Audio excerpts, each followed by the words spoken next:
and resolve. Not one damn thing to wear solved. Piddle, twiddle, and resolved. Nothing's ever solved. It's foul-featured, fuming, foggy, filthy Philadelphia. Oh, shut up. I now call the Congress' attention to the petition of Mr. Melchior May, who claims $20 compensation for his dead mule. It seems the animal is employed transporting luggage in the service of the Congress. The question then appears to be one of occasion. For if the animal expires not while carrying, but after being unloaded, then surely the beast got done on its own time. Oh, God! They may sit here for years and years in Philadelphia. These being incisive grenadiers of Philadelphia. They can't agree on what is right or wrong, or what is good or bad. I'm convinced the only purpose this Congress ever had was to gather here specifically to drive John Adams mad. You'll see we piddle, twiddle, and resolve. Not one damn thing do we solve. Piddle, twiddle, and resolve.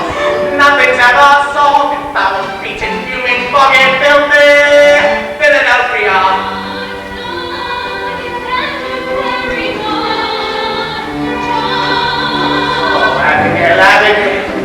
I have such a desire to knock heads together. I know, my dearest, I know, but that's because you make everything so complicated. It's all quite simple, really. Just tell the Congress to declare independency. Then sign your name, get out of there, and hurry home to me.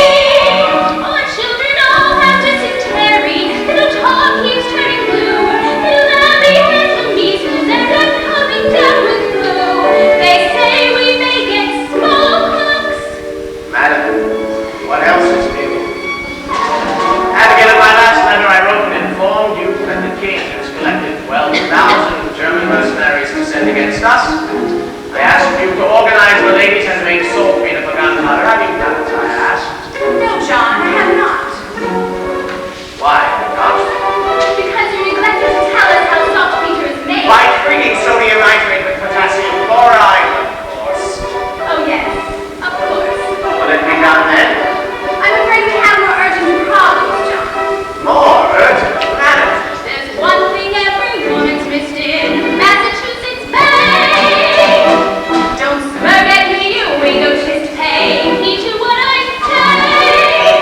We're going from Framingham to Boston, and we cannot join the king. Don't you know that moron says he's tradesmen with a grin?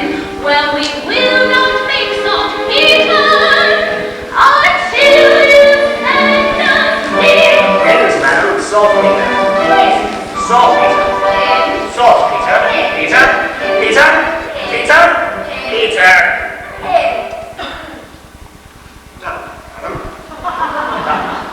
Done, John. Hurry home, John. As soon as I may.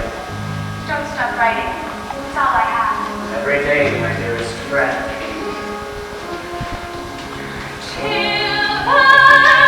Till then, I am as I ever was and ever shall be. Yours, yours, yours, yours, yours. Saltpeter.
voices, Pearson?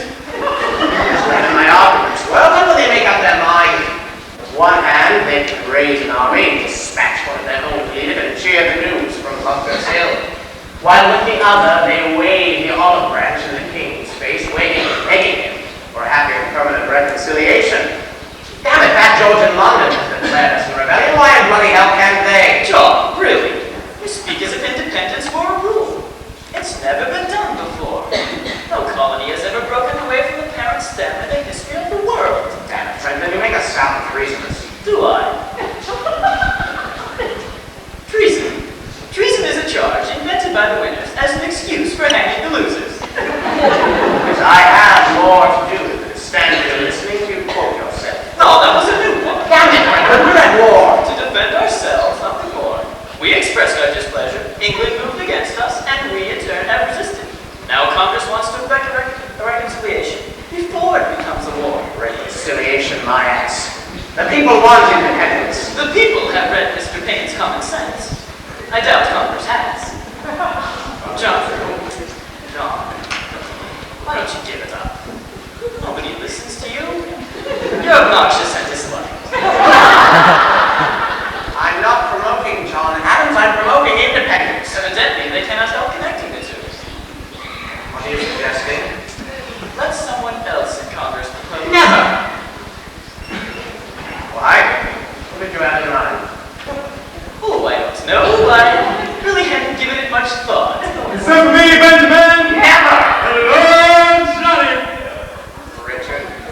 Richard, John and I need some advice. Well, if it's mine to give, it's yours. You know that. Thank you, Richard. Now, as you know, the cause we support has come to a complete standstill. What do you suppose that is? Simple! Johnny here is obnoxious in his life. Yes, that's true. What's the solution, I wonder? We'll take someone else in Congress to propose. Richard, that's brilliant. Wasn't that brilliant, John? Yes, now the question remains, who shall it be? The man we need must belong to a delegation publicly committed to support independence. And at the present time, only Massachusetts, New Hampshire, and Delaware have declared our way. And Virginia, baby. Don't forget Virginia. Oh, I haven't, Richard. How could I? But whereas Virginia's views on independence are well known, your legislature in Williamsburg is therefore formally authorized its delegation here in Congress to support the cause. But if we can find a Virginia with enough influence to go down and persuade the House of Burgesses. Well, damn me if I haven't thought of someone. Me! Why did I think of that? I'll eat tonight. Why, hell, right now, tonight. I'll stop off at Stratford just long enough to, refresh the missus. And then straight to the mountain. Virginia, the land that gave us our glorious commander-in-chief. George Washington will now give the continent its proposal on independence. And when Virginia proposes, the South is bound to follow. And where the South goes, the middle colonies go. Gentlemen, a salute to Virginia, the mother of American independence. Incredible, we're free. He hasn't been left yet. What makes you so sure you can do it? Ha! My name is Richard and really, Virginia is my home. My name is Richard and really, Virginia is my home. And may my horse is turning blue if I can't deliver up to you a revolution on independence sea. For I am happy and free, the first family in the small colony of Virginia. Yes, the independence be the oldest family in the oldest colony in America. And may the British permanent if I can deliver to your hand a resolution on independence sea. You see, it's really, very well, Socially, politically, financially, nationally, internally, externally, fraternally, eternally.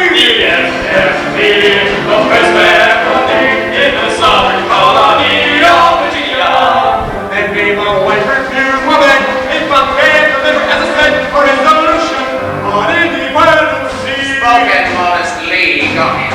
He will, John, he will. They say that God in heaven is everybody's God. Amen. I admit that God in heaven is everybody's God.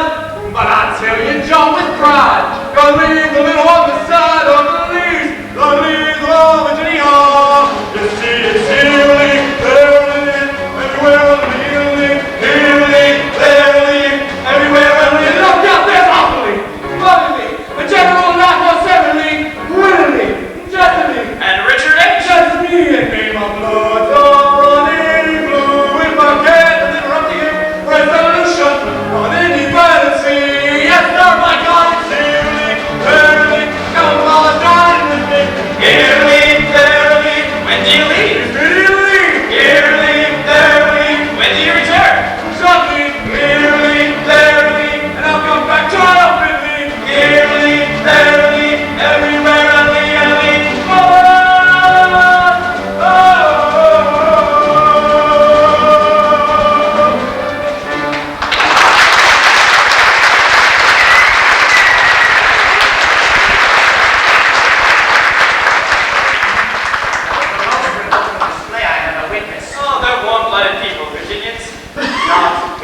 hour ago. Cheer up, John. For our cause is again riding high, sitting straight in the saddle and in full gallop for Virginia. And our women are free, full bosom, full bosom, mention everyone a queen, while their lead, that is the lead of all Virginia, that's their iconic cheerily, everly, coming from the lottery, eerily, everly, everywhere, eerily, eerily, everly, everywhere, eerily, eerily, everly, everywhere, eerily, eerily, everly, everywhere, eerily, eerily,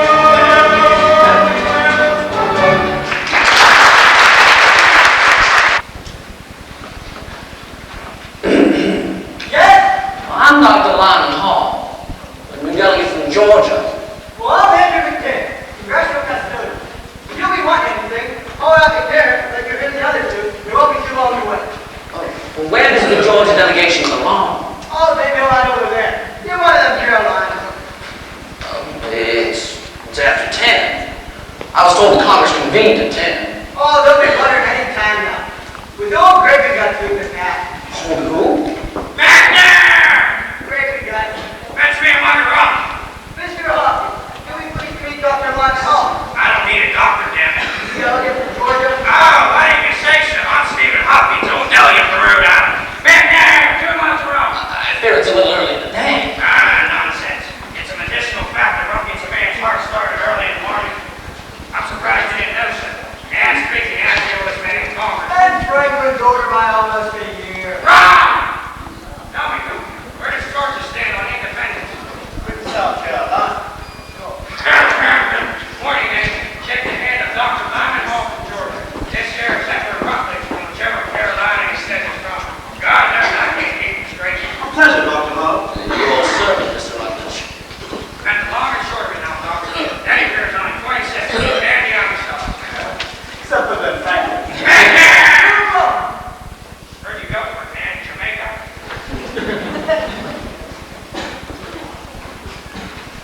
Tell me, Dr. Hall, where does Georgia stand on the question of independence? I'm here without instructions, able to hold my own personal convictions. And they are. Personal. Dr. Hall, the Deep South speaks with one voice. It is traditional. Even more, it is historic. Entire Delaware. Triatunta Inus. Speak, babe. Language, you're a handful of any of them French. Latin, Colonel McKeon. A tribute to the eternal peace and harmony of the Delaware delegation. What are you saying, man? You know perfectly well neither run here I can stand this little war. Excuse me, sir. Gentlemen! Gentlemen! This is Dr. Lyman Hall of Georgia. Caesar Rodney, George Reed, and Colonel Thompson. How do you stand on independence, sir? With South Carolina, it seems. I leave the doctor in your excellent company, gentlemen. Tell me, sir, would you be a doctor of medicine or theology? Both, Mr. Rutledge. Which can be of service. By all means, the position first, then we shall see about the other. I will call it your convenience, sir. I trust Caesar. Converting the poor fellow to independence. They give the opposition a fair crack. Not too late, John, unless I get in their car. Dr. Lyman Hall of Georgia, Mr. John Dickinson of Pennsylvania. An honor, sir. Your servant. Judge Wilson, forgive me. But how can anyone see you if you insist on standing in Mr. Dickinson's shadow? James Wilson, also of Pennsylvania. Sir. Your servant. Will you get out of my way, please? Good morning, all. Good Lord! Do you have the honor of being Dr. Franklin? Yes, I have that honor. Unfortunately, the gout accompanies that honor. Stephen, I only wish King George felt like my big toe. All over. Get your pillow. 2 more months around. Well, Franklin, where's that idiot Lee? Has he returned yet? I don't see him. Softly, John. Your voice is hurting my foot. One more day. That's how long I remain silent, not a minute longer. That strutting, popping day was so damn sure of itself. He had time to return with a dozen proposals by now. Tell me, James, how do you explain the strange and monumental quietude that Congress has been treated to these past 30 days? Has the ill wind of independence finally blown itself out? If you ask As for me, myself, I I must confess, that a month free from New England noise is far more therapeutic than a month in the country. Don't you agree, Jane? Oh, but Mr. Athens, pray, look for your voice, sir. It can't be far. God knows we need the entertainment in this conference. One more day.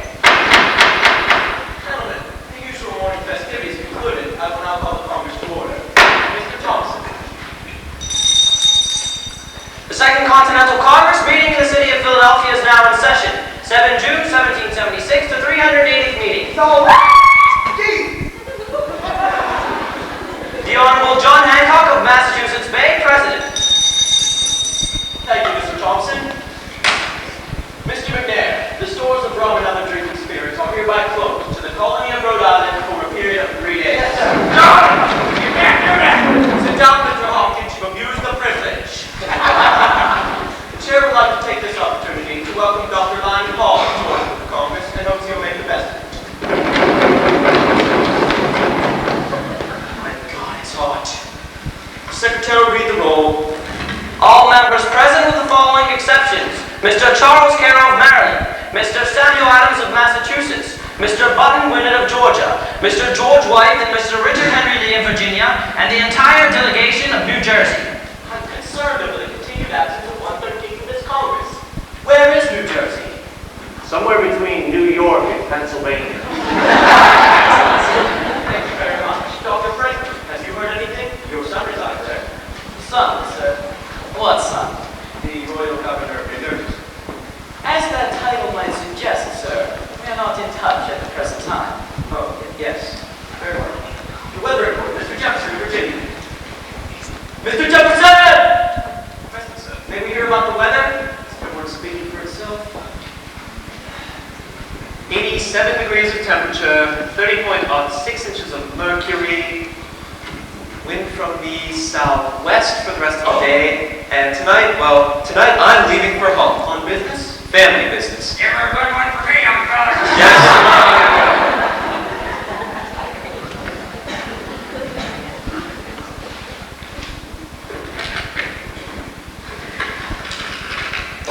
From the Commander Army of the United Colonies in New York, dispatch number 1137. Sweet Jesus. To the Honorable Congress, John Hancock, President. Dear Sir, it is with grave apprehension that I have learned this day of the sailing from Halifax, Nova Scotia, of a considerable force of British troops in the company of foreign mercenaries and under the command of General Sir William Howe. There can be no doubt that their destination is New York, for to take and hold this city and the Hudson Valley beyond would serve to separate New England from the other colonies, permitting both sections to be crushed in turn. Sadly, I see no way of stopping them at the present time, as my army is absolutely falling apart. My military chest is totally exhausted. My commissary general has strained his credit to the last. My quartermaster has no food, no arms, no ammunition, and my troops are in a state of near mutiny. I pray God some relief arise before the Armada, but fear it will not. Your obedient, G. Washington. Mr. President, Colonel McKee. surely we've managed to put out the gloomiest man on this continent at the head of our troops. Those dispatches are the most depressing accumulation of disaster, doom, and despair in the entire annals of military history. Please. And furthermore... Colonel McKee. What? It's too hot. I suppose so. General Washington will continue wording his dispatches as he sees fit, and I'm sure we all pray that he finds happier thoughts to convey in the near future. Mr. Thompson, are there any resolutions? Dr. Josiah Bartlett of New Hampshire. Resolved, that for the duration of the present hostilities, Congress discourage all types of extravagance and dissipation, allowing funerals and other expensive diversions, especially all horse races. Oh, now that's absurd, sir. My dear man, I'll make all that Richard for face to see. What news, Sticky Boy? What news? Thing is done. First things first. Now, Tom, wait. Oh, yes. Tom, you're the bride. No, what? You know. When is coming home? I leave tonight. Mind that. Is it done? Good. Why, certainly. I've heard from Virginia with the following resolution. Resolved that these United Colonies are, and no proud to be, free and independent states, that they absolve all further allegiance to the British Crown and all political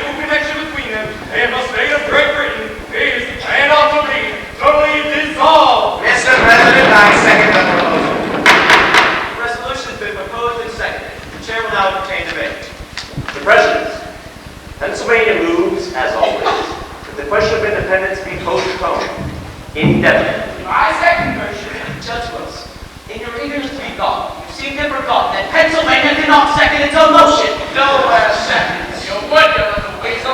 The motion to postpone has been moved and seconded. Mr. Thompson. On the motion to postpone indefinitely the resolution of independency or proceed with the debate, all those in favor of postponement say yea. All those in favor of debate say nay. New Hampshire.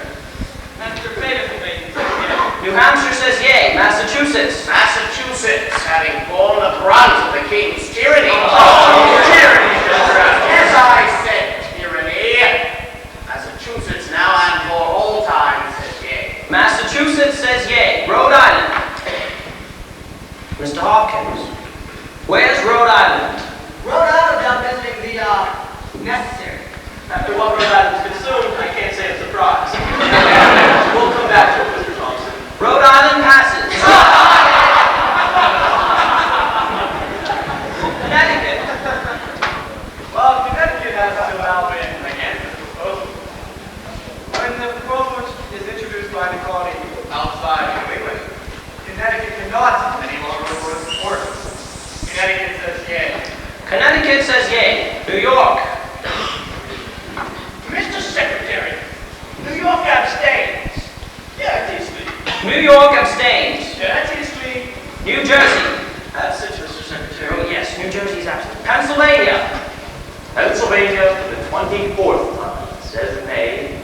Pennsylvania says nay. Delaware. Delaware, as ever for independence, says yea. Delaware says yea. Maryland. Maryland would welcome independence if it were given.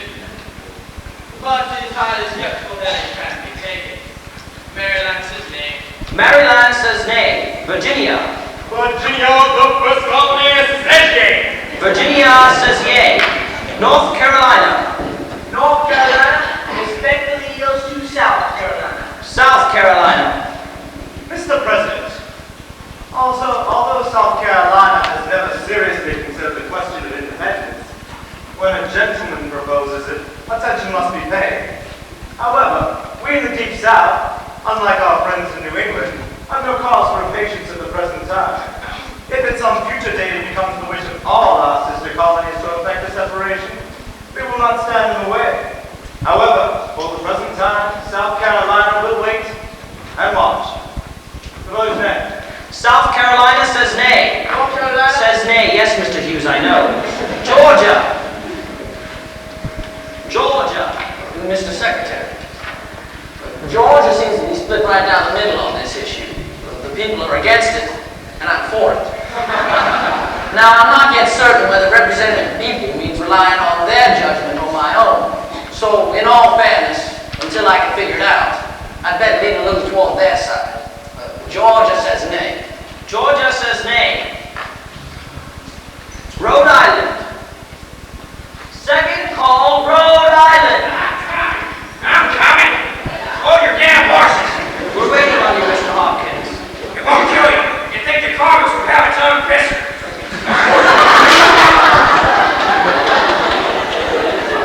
5 for debate, 5 for postponement, 1 absence, and 1 abstention.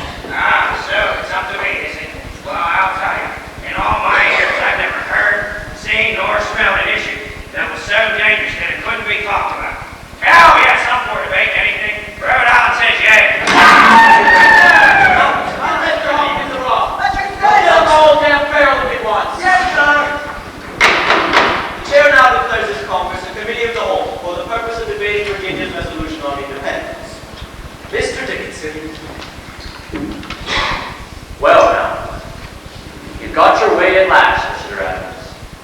The matter may now be discussed. I have to admit, I'm almost relieved. You see, there's a question I've been fairly itching to ask you, sir. Why? Why what, Mr. Dickinson? Why independence, Mr. Adams? The obvious reason that our continued association with Great Britain has grown intolerable. To who, sir? To you. I suggest you sever your ties immediately. Please be kind enough to leave the rest of us where we are. Personally, I have no objections at all to being part of the greatest empire on earth, to enjoying its protection and sharing in its benefits. Benefits? What benefits? Crippling taxes, cruel repressions, abolished rights. Is that all England means to you, sir? Is that all the pride and affection you can muster for the nation that bore you? I assure you, For Mr. the noblest, most civilized nation on the face of this planet? Would you have us forsake Hastings and Magna Carta, Strongbow and Lionheart, Tudors, Stuarts and Plantagenets? For what, sir? Well, tell me, for what? For me.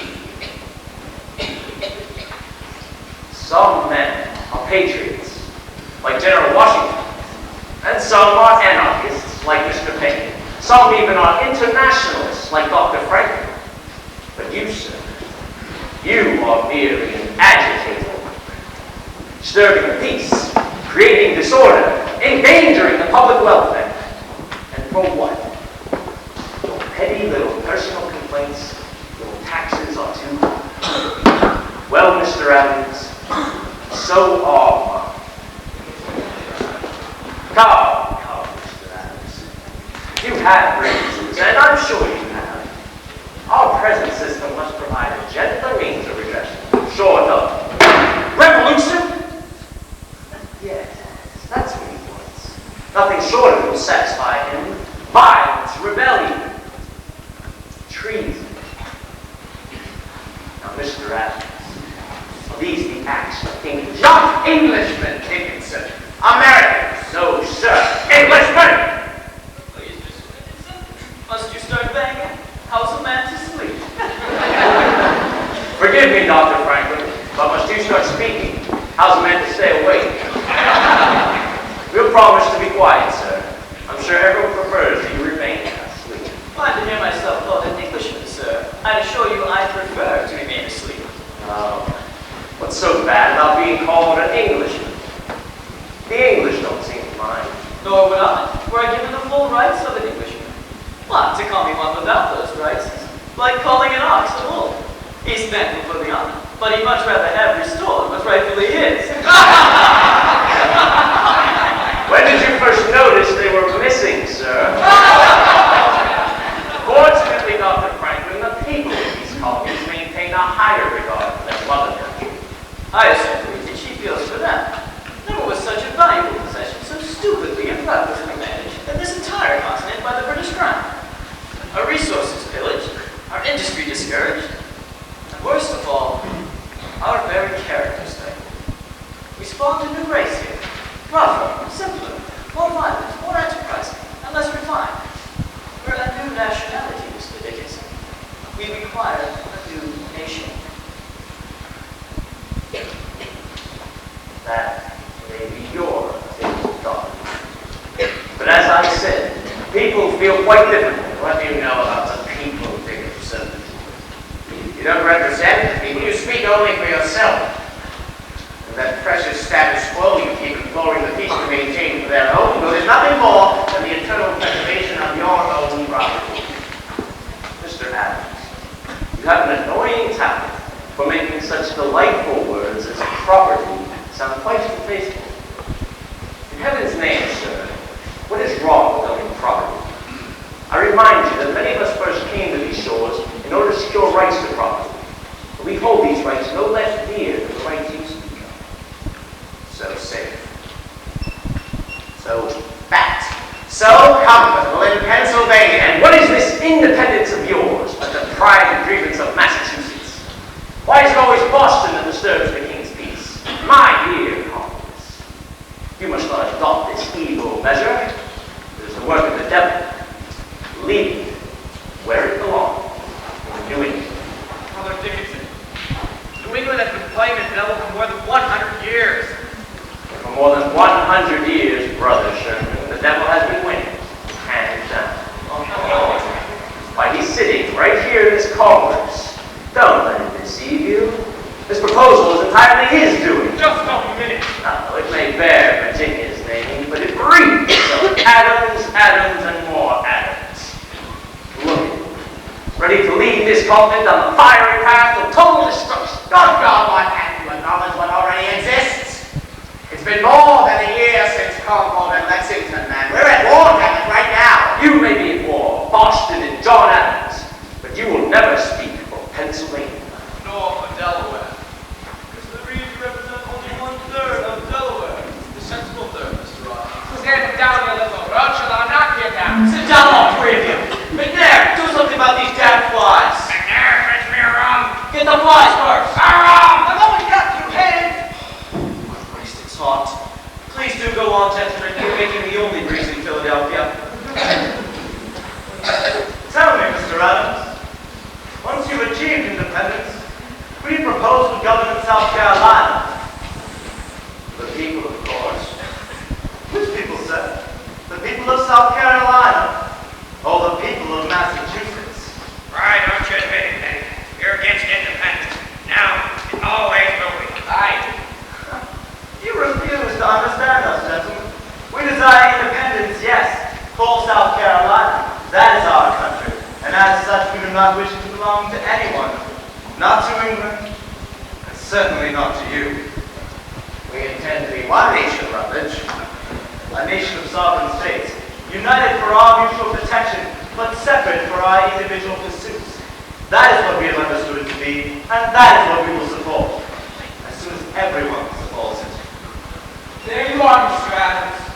You must see that we need time to get certain who we are and where we stand in regard to one another. For if we do not determine the nature of peace before we set it free, it will end by consuming us all. For once in your life, Wilson, take a chance. I say the time is now, it may never come again. You're blocking fast, Mr. Adams. I say we're not yet ripe for independence. Right. Hell, we're riding for one of it.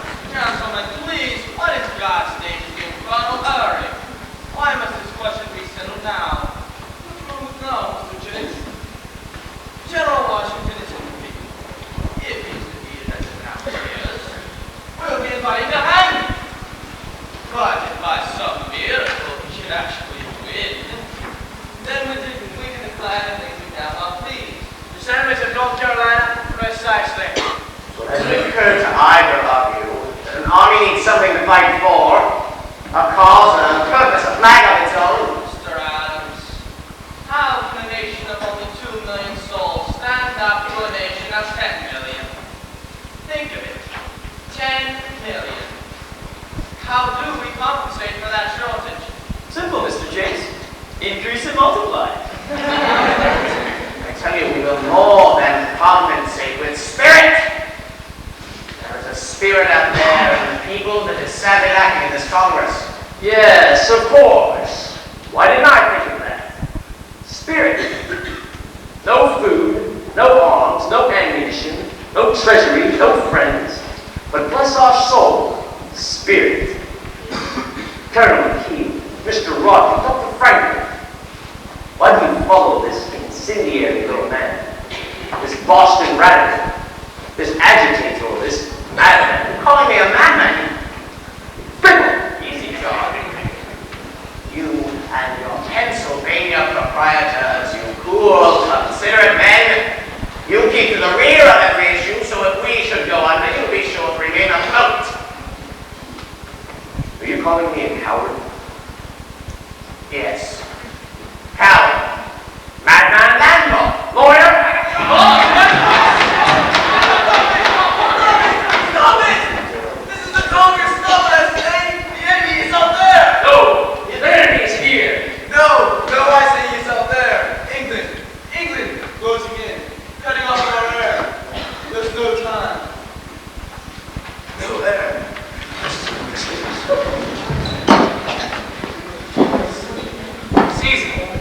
Season! Dr. Hall. Colonel King. Aye, it's the consul. You should go home. Yes, a man should not be so bad. I'm here, Caesar. I think you and the body better. Forgive me. I'm taking home.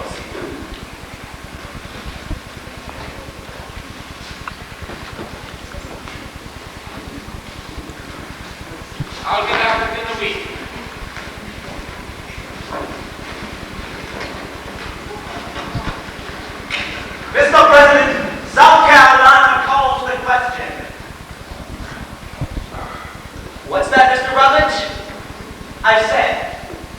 South Carolina desires to end debate and calls the question of independence. Silver second. Wait, Gentlemen, please. The question's been called and seconded. The secretary will record the vote. Right, but do something. Think. I am thinking. Nothing's coming. All those in favor of the resolution on independence, as proposed by the colony of Virginia, signify by saying, Mr. Secretary, would you read the resolution again? I have forgotten it. Oh, come now. Resolved that these united colonies are, and of a right ought to be, free and independent. I beg your pardon. Well, we heard you. John Wilson, new delegate from New Jersey. Yes. So, we heard you. I regret I wasn't there. I'm happy to tell you. But your son, who grew up in New Jersey, is taken prisoner and has been moved undergo to the colony of Connecticut. For safety. Is he unharmed, sir? The last I heard he was. Yes, sir. Then why the long face? And here in Connecticut is an excellent location. Tell me, why did they arrest the little bastard? The New Jersey legislature has been called the delegation to this Congress and sent to war. Quickly, man, where do you stand on the independence?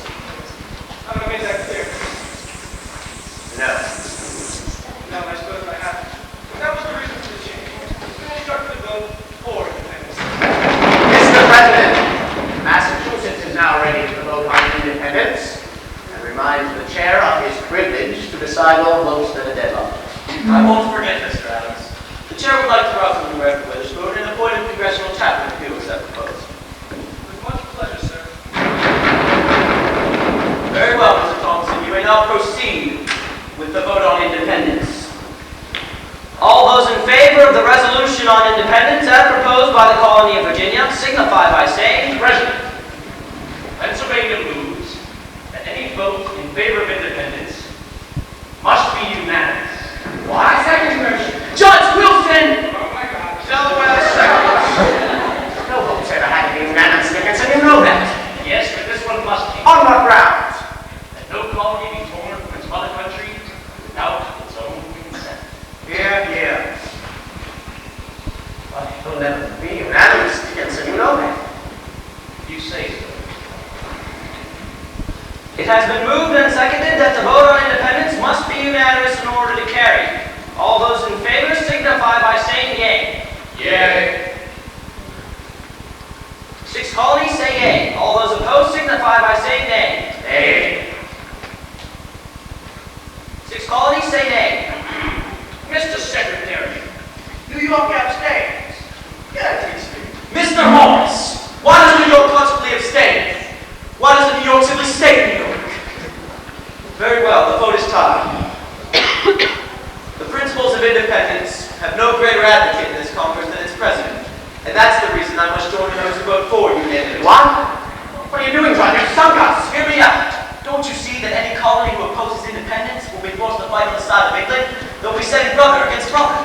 That our new nation will perish its emblem mark of Cain? I can see no other way. Either we walk together, or together we must stay where we are. Very well. Proceed, Mr. Thompson. A unanimous vote being necessary to carry, if any be opposed to the resolution on independence as proposed by the colony of Virginia, signify by saying... Mr. President. For heaven's sake, let me get through at once. Mr. President, I move for a postponement. postponed? Huh. I wish you the same luck I had. Mr. Adams is right. We need a postponement. On what ground? What grounds? Well, how can we be expected to vote on independence without a written declaration of some sort defining it? What sort of declaration? Well, you know, a list of our reasons for separation, of our aims, our goals, our so on and so forth, etc., etc. We know these, don't we? Oh God, yes, we know them. But what about the rest of the world? Surely we require the aid of a powerful nation such as France or Spain. Such a declaration would be consistent with European delicacy. Come now, Mr. Adams, you'll have to do better than that. Answer straight. What would be its purpose? Yes. To place before mankind the common sense of the subject, in terms so plain and firm as to command their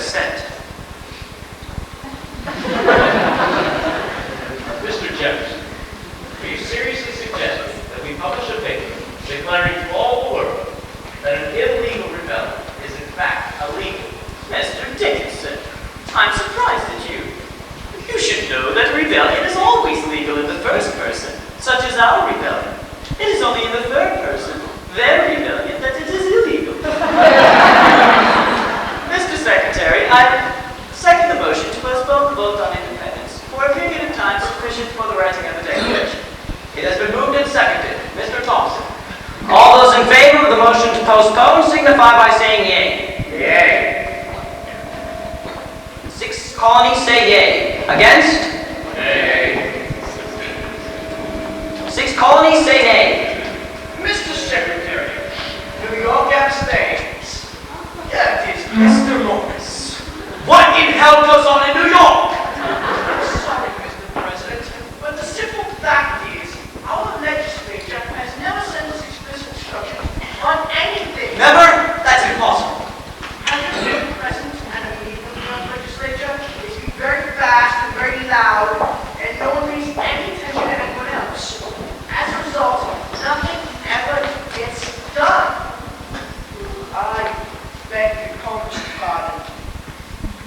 My sympathy, Mr. Morris. The vote again being tied, the chair decides in favor of the postponement. So ruled. A committee will now be formed to amend the declaration, said document to be written, debated, and approved by the convening of July, 3 weeks hence, at which time Virginia's resolution on independence will finally be voted. Is that clear? Yes, Mr. as far as I'm Johnson? Very well. Will the following gentlemen please serve on the declaration committee? Dr. Franklin? Gladly. Mr. John Adams? Yes. Mr. Sherman? Of course. Mr. Livingston? And of course, Mr. Lee. Excuse me, but I must be returning to the sovereign colony of Virginia, as I have been asked to serve as governor. Therefore, I must decline. Respectful, please. Very well, Mr. Lee, you're excused. I suppose we could leave it for a committee. Just a moment, Mr. President. This business needs a Virginian. Therefore, I propose a replacement, Mr. Thomas Jefferson. No, Mr. Adams. No, very well, Mr. Adams. Mr. Jefferson will serve. I'm going home too, to my wife. Move to adjourn. No, wait a second. It's been 6 months since I've seen her. Moved and seconded. Any objections? Yes, I have objections. Lots of objections. So ruled.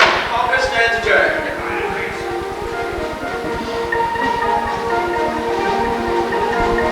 All right, gentlemen, let's get on with it. Which one of us is going to write our Declaration on Independence? Mr. Adams, I say you should write it. To your legal mind and brilliant sweet affair. Is that so? Well, if I'm the one to do it, they'll run that blueprint through it. I'm obnoxious and dislike, you know that, sir. Yes, I know. And I say you should write it, Franklin. Yes, you. Hell no. Yes, you, Dr. Franklin. You. Mr. Adams, but Mr. Adams, the things I write are only light extemporea. I won't put politics on paper, it's a mania. So I refuse to use the pen in Pennsylvania. Pennsylvania, Pennsylvania, refuse to use the pen.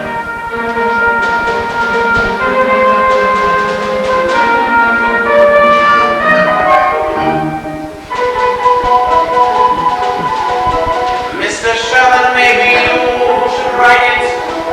You are never controversial, as it were. That is true. Whereas if I'm the one to do it, they'll run that blueprint through it. I'm obnoxious and dislike, you know that, sir. Yes, I do. Then I say you should write it, Sherman. Yes, you. Good heavens, no. Yes, you, Dr. Sherman. Mr. Adams, but Mr. Adams, I cannot write with any style of proper etiquette. I don't know a participle from a predicate. I am just a simple cobbler from Connecticut. Connecticut, Connecticut, a simple cobbler he.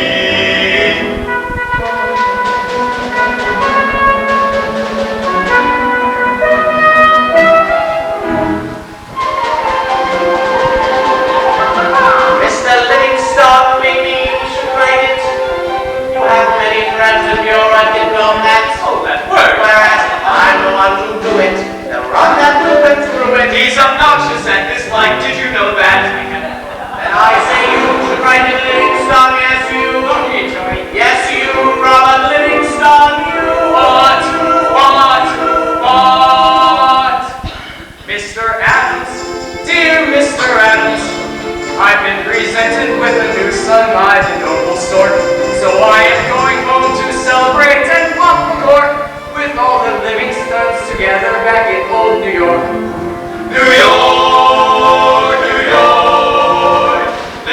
friends going to Papa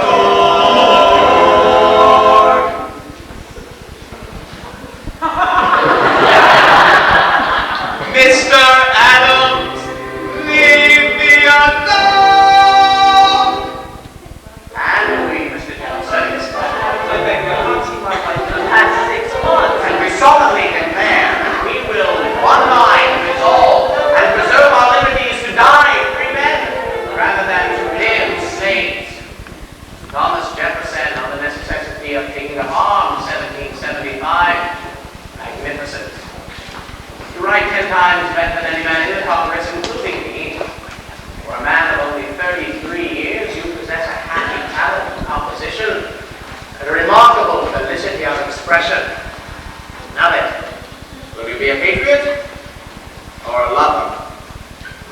A lover. No! But I burn, Mr. A. So do I, Mr. J. You? Mr. Jefferson, dear Mr. Jefferson, I'm only 41, I still have my virility, and I can run through Cupid's rope with great agility. But life is more than sexual combustibility.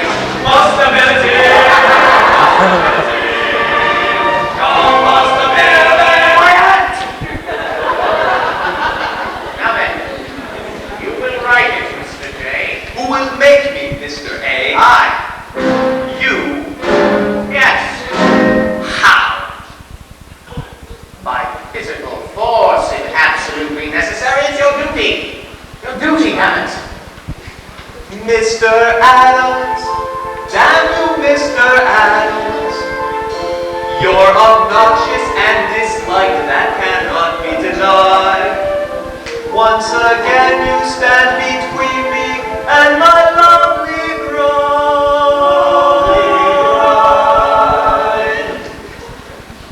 Oh, Mr. Adams, you are driving me to homicide! Homicide!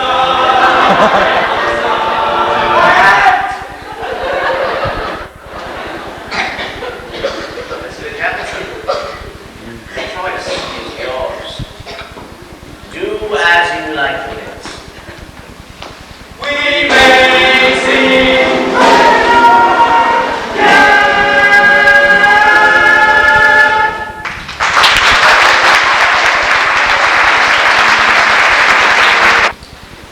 Damn the man!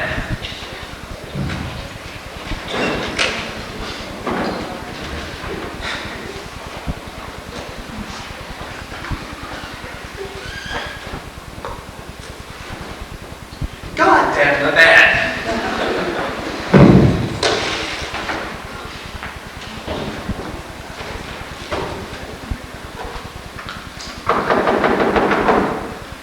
Well, Jefferson, is it finished, man? If I whole week, can I see it?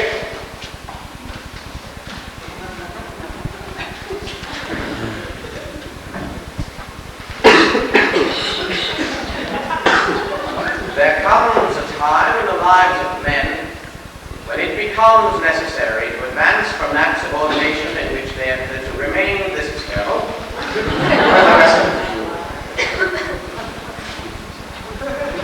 What, you mean to say it's not yet finished? No, sir, I need to say it's not yet begun. Good God! A week? I have heard it was created in a week. Someday you must tell me how you did it. Right, but disgusting. Virginia's most famous lover. Virginia abstains.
irony.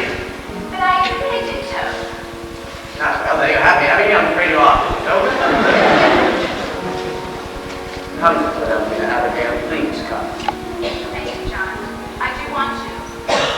But you know the children have the measles. Yes, like you said. All a little laughing. Only now it's Quincy and Charles. And it appears the farm here at Grange Street is failing, John. The chicken and geese have all died, and the apples never survived the late frost. How do you suppose she managed to get away? Winters are softer in Virginia. Yes, definitely, John. Fit for Virginians, but pale, puny thing when compared to England girls. John, I thank you for that. How goes it with you, Abigail? Not well, John. Not at all well. I live like a nun in a cloistered, solitary celibate. I hate it. Enter, John. I live like a monk in an abbey. Ditto, I hate it. Right to be with sentimental diffusion. Let me revel in romantic illusion. Do you still smell of vanilla and spring air? And is my favorite lover's pillow still firm and there? What was there, John, still is there, John. Come soon as you can to my cloister. Unforgotten will feel the hand. Soon, madam, we shall walk in Cupid's grove together, and we'll fondly survey that promised land. Till then, I am as I ever was and ever shall be. Yours, yours,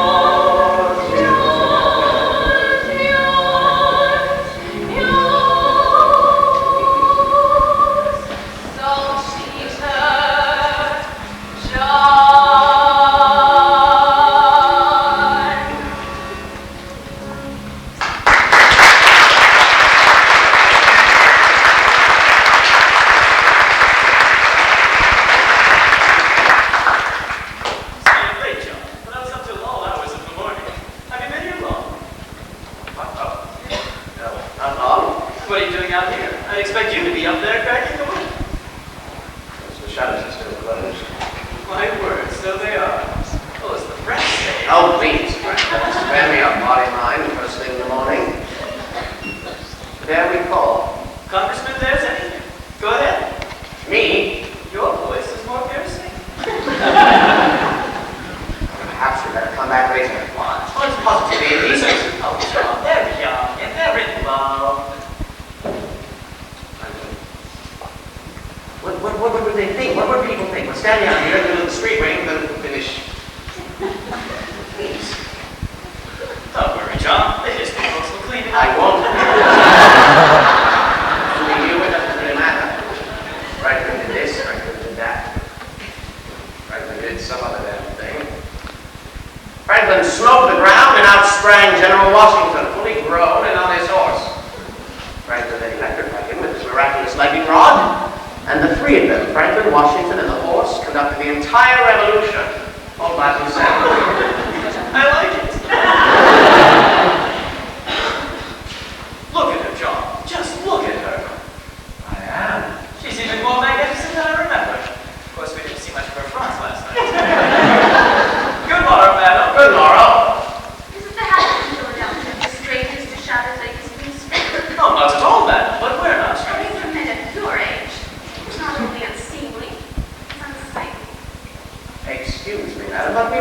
evening? I spoke to no one last evening.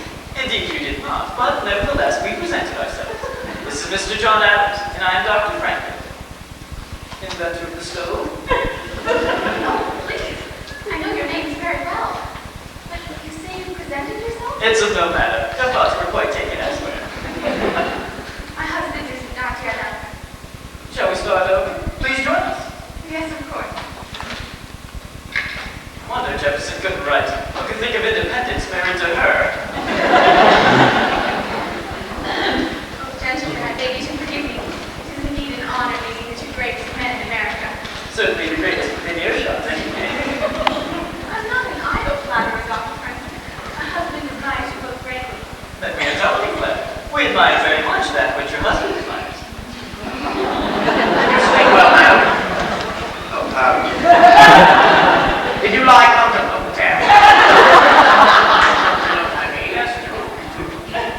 Tell us about yourself, madam. We've heard precious little information. What's your first name? Martha. Ah, Martha. Might have at least told us that. I'm afraid your husband doesn't say very much. Yes, he's the most silent man in Congress.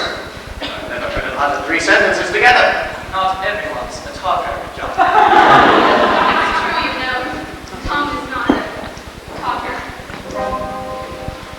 Oh, he never speaks his passions. He never speaks his views. Whereas other men speak for news, the man I love is mute.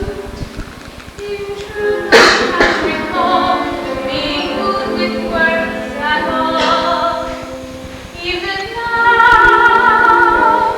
Go on, madam. Yes, how human you are, but how does he hold on to a bounty such as you? Surely you've noticed Tom's many accomplishments. Author, lawyer, statesman, farmer, architect, and still one more that I hesitate to mention. Don't hesitate, madam. Don't hesitate. Yes, what else would that red-headed tombstone do? Lay the violin. He tucks it right under his chin. And he rose, oh he rose, for he knows, yes he knows, that it's high, already still, I still am strong.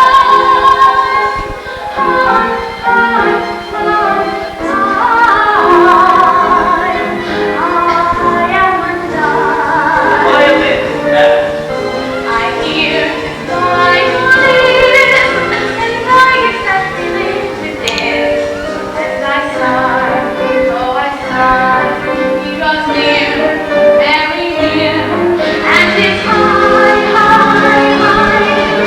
and goodbye to the fiddle, my spirit is dry.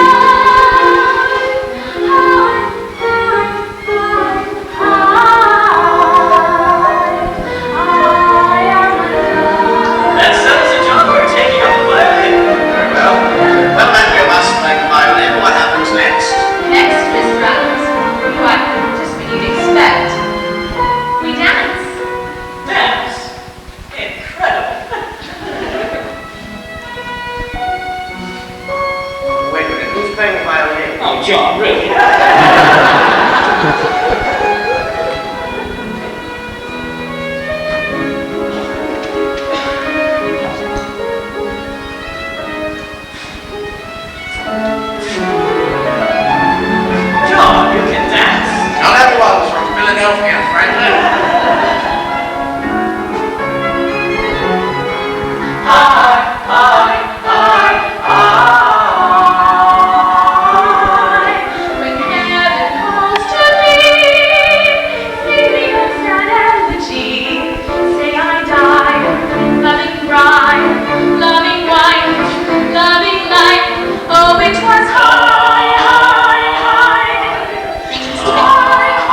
investigate a complaint made against the quality of yeast manufactured at Mr. Henry Pendleton's mill, designated as the Yeast Committee. A committee formed to consider the most effective method of dealing with spies, designated as the Spies Committee. A committee formed to think, perhaps do, but in any case to gather, to meet, to confer, to talk, and perhaps even to resolve that each rifle regiment be allowed at least one drum and one fife attached to each company, designated as the Drum and Fife Committee. Look at it, Doctor. Democracy. What Plato called a charming form of government, full of variety and disorder. Never knew Plato had been to Philadelphia. McNair, open that damn window. Hey, Grant, I want you to see some cars are going ahead right off the north state. Everybody here, a whole lot of time and effort, considering the epidemic of bad disposition that's been going around here lately. Here, sir, you're without any doubt a rogue, a rascal, a villain, a thief, and a mean, dirty, stinky, stinky, fucking, Christy, Christ, double down, no good son of a bitch, and you'll sign your name. Stephen, I'll take a dozen right now. Committee formed to answer all congressional correspondence, designated as the Congressional Correspondence Committee. All right, Franklin, I'm not socializing. There's work to be done. Good morning, John. Oh, good morning. Now then, let's get to it. Let's get to what? Unanimity, of course. Look at that board. 6 nays went over a little more than a week. Committee formed to consider the problem of counterfeit money, designated as the Counterfeit Money Committee. All right, where do we start? Yellow. It's a sad thing to see her on the wrong side after all this time. The news was brought me. The Keenan's back. Thomas. Committee formed to study the causes of our military defeat in Canada, designated as the Military Defeat Committee. How did you leave Stevens? Is he still alive? Right, but the journey to Dover was fearful hard on him. He never complained, but I could see the poor man was suffering. But you got him home safely. I did, but I'd have to have it set foot out of it again. That leaves you and Reed split down the middle. Is there any way to move over? I don't know. He's a stubborn little snot. Keep at it. Work on him till you wear him down. Ah, John fakes facts for you. But with his feet standing in the way, it wouldn't be so bad. But look for yourself, man. Maryland, Pennsylvania, the entire South. It's impossible. It's impossible. If we all stand around here complaining about it, to work the key, one foot in front of the other. I believe I can put it better. Never put off till tomorrow what you can do Oh, today. shut up. You know, Dickinson, you'll never hear it. And you haven't had the last appointment, either. Never mind about them. Your job is George Reed. Talking death, Matthew, but bring us back Delaware. There's a simpler way. This'll break the tie. A committee formed to keep secrets, designated as the Secrets Committee. Who's next?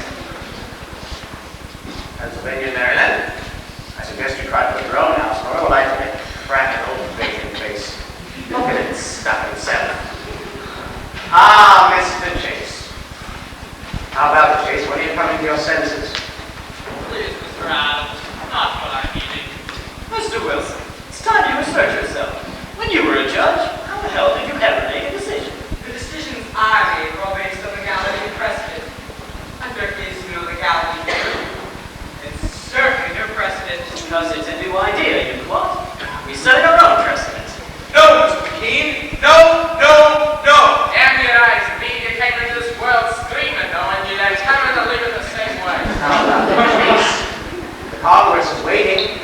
America is waiting. The whole world is waiting. What does that give you? Leave me alone, Mr. Adams. You're wasting your time.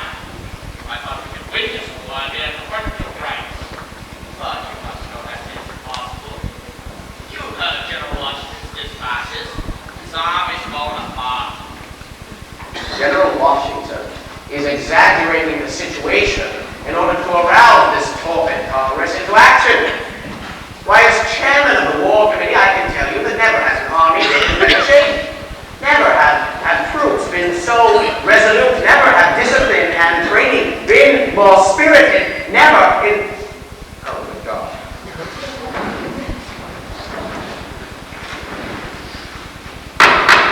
May we have your ears, gentlemen? Mr. Thompson has a dispatch. From the Commander Army of the United Colonies in New York, dispatch number 1157.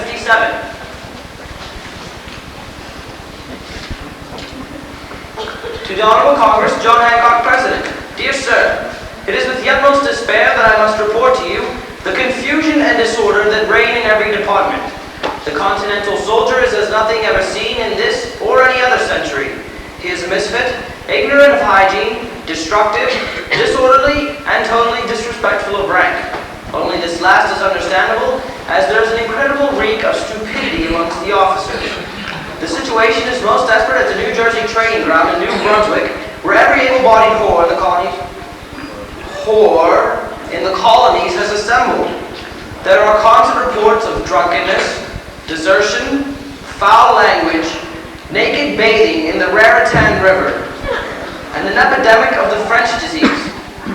I have declared the town off limits to all military personnel, with the exception of officers. I beseech the Congress to dispatch the War Committee to this place in hope of restoring some of the order and discipline we need to survive. Your obedient, G. Washington. The man with the Professor Hyde. Well, Mr. Adams, you're chairman of the War Committee. You be up to whoring, drinking, deserting in New Brunswick. There must be some mistake. I'm a neighbor who lives in New Brunswick. You must tell her to keep up the good work. Come, Mr. Adams. You must see that it's hopeless. Let us recall General Washington to disband the Continental Army before we are overwhelmed. Oh, yes. The English would love that, wouldn't they? Why don't you ask them yourself? They ought to be here any minute. And when they hang you, Mr. Adams, I hope you put in a good word for the rest of us. Face back, Mr. Adams. A handful of drunken disorderly recruits against the entire British Army. The finest musketeer on earth. How can we win? How can we even hope to survive? Answer me straight, Chase. And you thought we could beat the Red Coat when Maryland say yea to independence? Well, I suppose. No, supposing. Would you or wouldn't you? Very well, if you would. All right, then come to New Brunswick with me and see for yourself. John, now you're mad. You heard what Washington said. It's a shambles up there. They're pushing you into it, Johnny. How about it, Mr. Chase? Go ahead, Sam. Sounds lively as hell up there. Very well. Merely be John Adams who comes to his senses. All right, Mr. President, the War Committee will heed General Washington's request. Upon execution, Mr. Chase, Dr. Franklin, and I will depart immediately. Is that satisfactory with you, Dr. Franklin? Franklin, wake up. You're going to New Brunswick. Like hell I am. What for? The whoring and drinking. Well, Chase, move all that lard. We've no time to waste. Left, right, left, right, left, right.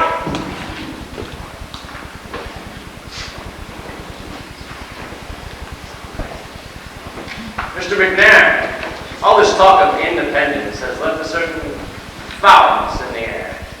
My friends and I would appreciate it if you'd open up some windows. But what about the plot? The windows.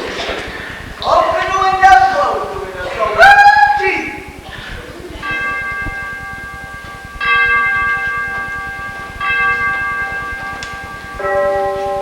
Oh, say, do you see what I see? Congress sitting here in sweet serenity. I could cheer, the reason's clear. For the first time in a year, Adams isn't here. And look, the sun is in the sky, a breeze is blowing by, and there's not a single fly.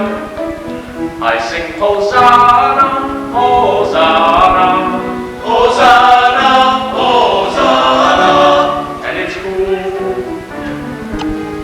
Come ye who, conservative men, our life may never ever be seen again. We have land, cash in hand, self-command, future plan, fortune thrives, society survives, in deeply ordered lives, with well-endowed wives. Come and sing Hosanna, Hosanna, in our breeding and our manner, we are who. Come ye who, consider it set, we dance together to the same minuet, to the right, ever to the right, never to the left, forever to the right. Let our dream be never to exceed, regulated speed, no matter what the need. I sing Hosanna, Hosanna, emblazoned on our banner is He who.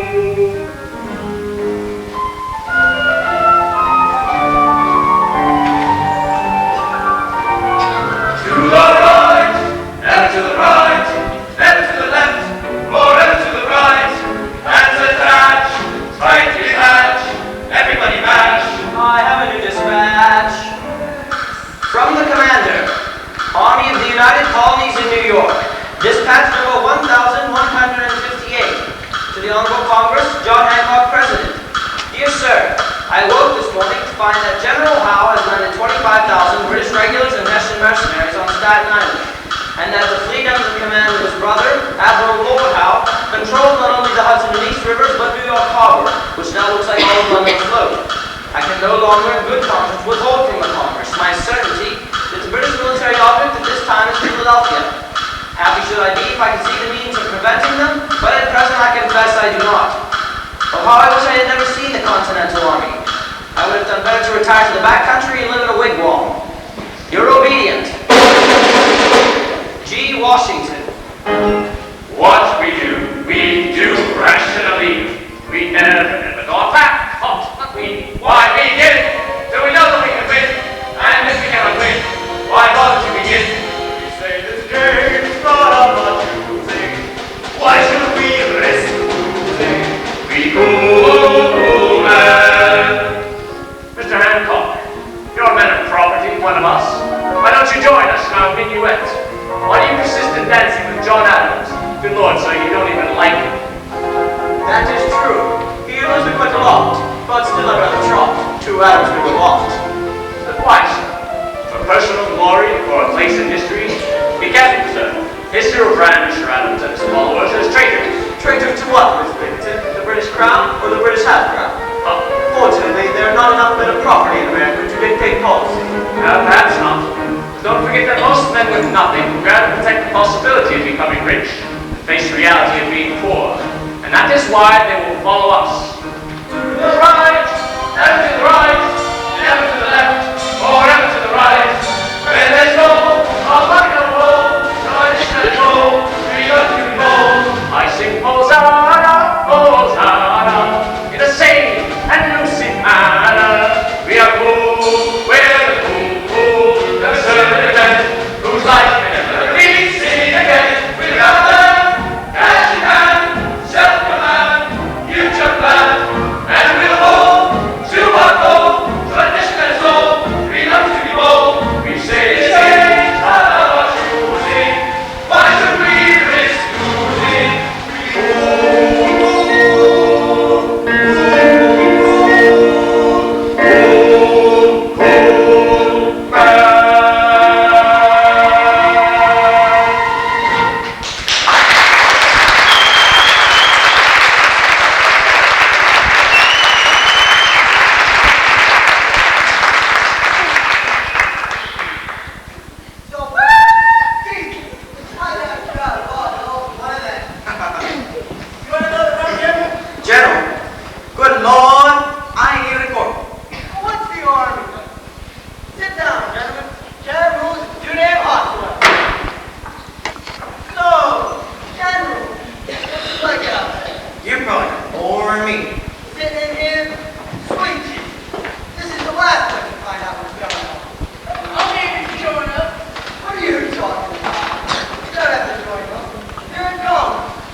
Who sits here? Oh, that's the Georgia Delaware, General. Where are you from? Watertown, Where's that? Massachusetts. Then you belong down there. Be careful. Here's something about that chair. It's awfully noisy.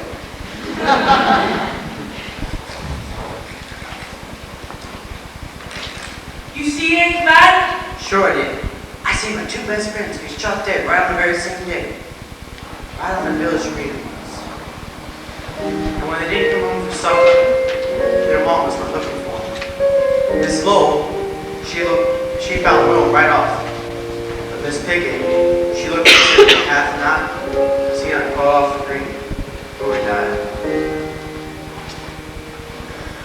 One